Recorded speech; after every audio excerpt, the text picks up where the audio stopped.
What's up, guys? Welcome back again to Jake's Shop and Track Talk. What do we got here? We got a leather belt. We're going to talk about proper leather care. And I'm only going to do just this one piece of gear today because I mean, I'd like you to watch. I'd like to keep it a reasonable distance length for you. You can see we're looking pretty dry. I skipped the part where I scrubbed it with saddle soap. It was grungy and greasy, and it's about a 6 or 7 year old belt.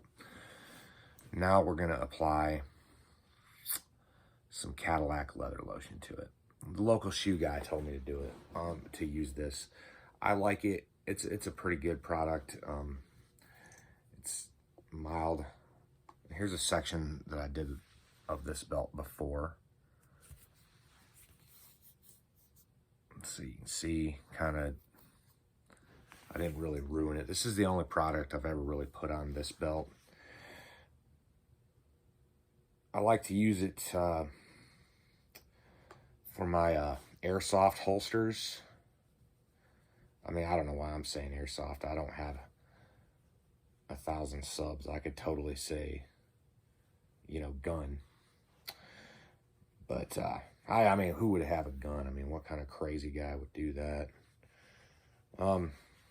So yeah, my airsofts and Nerfs, my holsters and slings that are made of leather, for those, I like to use the Cadillac Leather lotion. The directions on the bottle, they say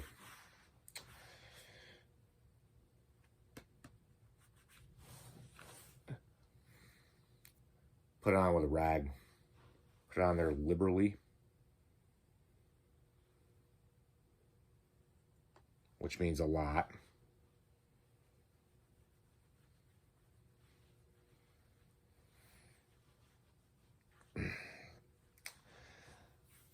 So I'm actually doing this for my fellow Wrangler Star subscribers who've been showing up and watching my content lately. And this is like, every year I used to look forward to this video, you know, when he'd scrub his boots and stuff like that there and do the treatment.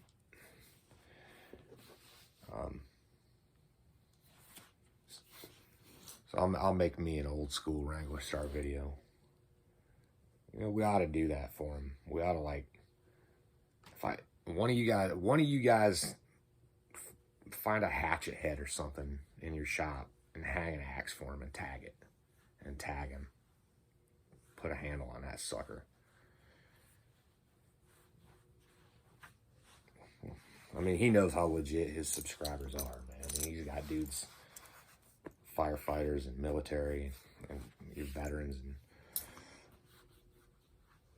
and mechanics and construction workers,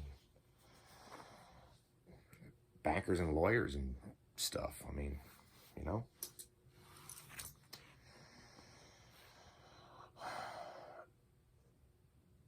So we're just going to take and put this stuff on there. This belt had gotten, you know, like we spend a lot of time, like I do, on my Knicks boots. I once a week I brush them off with a nylon brush.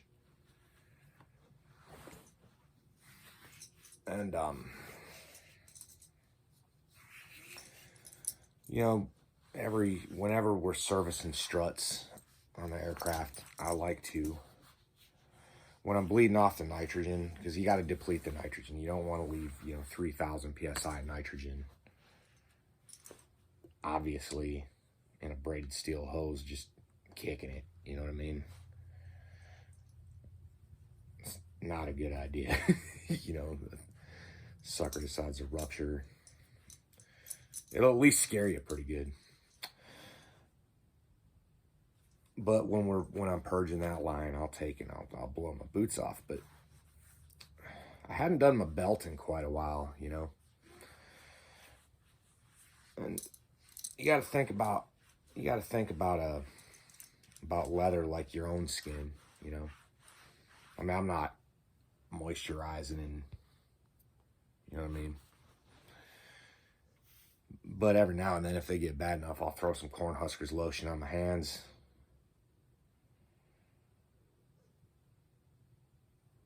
That's good stuff too, man. You farmers probably know about that Cornhuskers lotion. It's good. That's really good stuff.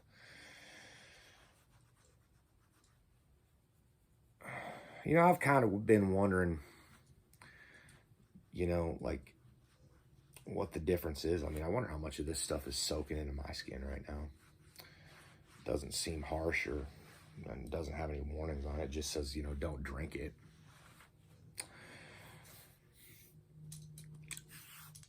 But you know, when the leather's on the cow, as Marv Obanoff said, it's getting fat into it. It's getting oils put into it. You know, that for a while I had a theory that neat's foot oil would probably be the thing to use, considering it's from the same animal. I've used neat's foot oil. I've been using Cadillac for a few years. That bottle costs about $8. It's 8 ounces, so $1 an ounce.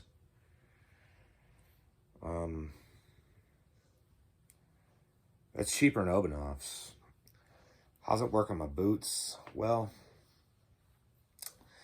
I don't know, man. I think what you put on your boots is kind of regional dependent, man. Like here in the hot, humid Southeast, it's probably better, you know what I mean, than it would be for one of you dudes up, you know, up in the upper Midwest or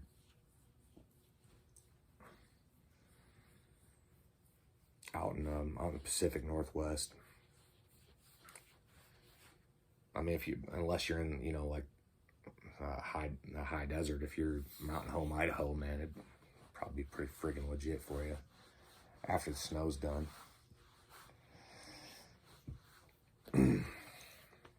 Yeah, you see it, guys. You see how it's coming back to life. I'm gonna get it good and worked in there on both sides of my belt. And then I'll let it sit a while. And I forgot to bring my horsehair shoe brush up, and I'll probably hit it with my horsehair brush. I'm getting it in my jeans, moisturizing my jeans. Won't hurt nothing. No big deal. Got to condition our leather. I'm not going to do a holster or any extra stuff for you. But I always find this process to be soothing. Like when I was in the Navy, I even didn't. I mean, I was never a boot shining dude because I was an airframer, man. Like it doesn't.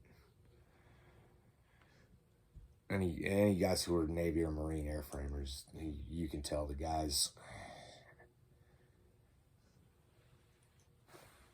that, yeah, it doesn't last too long on your boots. Although Marines went away from shiny boots about 18 years ago, 19 years ago. When I came in, if you didn't have a shine on your boots when we walked into A school, man, staff sergeant wouldn't want to have been y'all.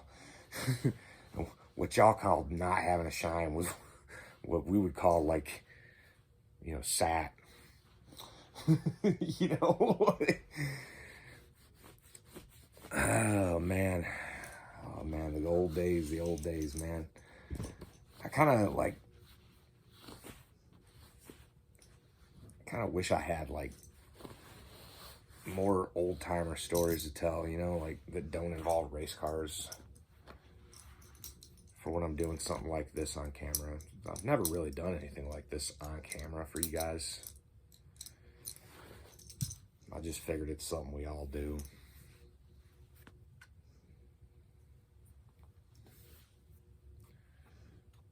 Well, if we don't all do it, we all should. See how thick that belt is? I can't remember who made it. I bought it at the gun range a few years ago. good, heavy, about a 14-ounce leather belt. You can't get one of these at Walmart, and they're not cheap. So you want to take care of it. You want this belt to last. You know, you don't want it cracking and breaking on you. You know, all this area up around the holes and stuff. I mean, you don't want to over soften that, but you know, you start seeing cracking and wear and fatigue into it. And you need to take care of these things. I mean, I tell you what, when I was working just out of high school before I joined the Navy, or maybe in high school, maybe before I even got to the Chrysler dealer, where I was working for an apprentice's wage. And if I was a pizza guy, man, I'd have $45 and some Texas steer boots from Kmart. And there's no way I'd have considered spending this kind of money on a belt. But if I would have had one, if I would have come across one or gotten it, you know, boy, you'd want to take care of it. You know, that you want to live in a frugal manner. It says the guy with a freaking dirt late model, but you want to live as within your means as you can. And sometimes that means spending a little bit more and feeling the pain up front.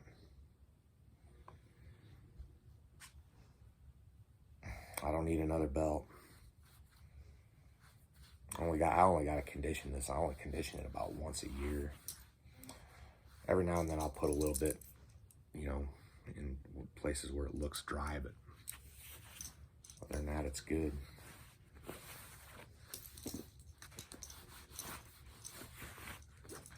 See?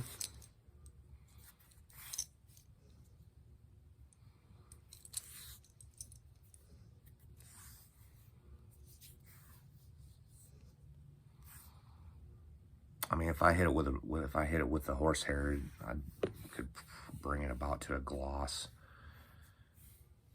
I may or may not do that. Anyways, boys, thanks for watching Jake's Shop and Track Talk. Talk to you later. Bye.